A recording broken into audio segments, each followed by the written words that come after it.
Pourquoi le jeune franco-comorien Ibrahim Ali a été abattu par des couleurs d'affiches du Front National? Déjà, pour commencer, il faut savoir que Ibrahim Ali était un jeune Français d'origine comorienne, né à Marseille et donc qui avait 17 ans en 1995. Ibrahim Ali était un jeune qui était passionné de musique, un jeune passionné de danse. Et un soir, en rentrant chez lui après une répétition, ils vont croiser des couleurs d'affiches du Front National.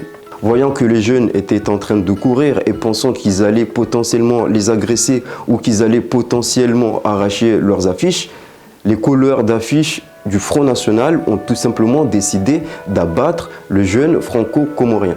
À ce moment-là, c'était Jean-Marie Le Pen qui était le candidat du Front National. Dans sa prise de parole, le leader de l'extrême droite ne va pas aller dans le sens de l'apaisement puisqu'il va tout simplement déclarer que, en réalité, 50 000 Comoriens n'avaient rien à faire à Marseille. Les auteurs des faits vont être condamnés 3 ans plus tard, en 1998, dont un qui va être condamné à 15 ans et l'autre qui va être condamné à 10 ans. Sur l'aspect commémoratif, il faut aussi attendre jusqu'en 2021 pour voir que l'avenue a été rebaptisée l'avenue Ibrahim Ali.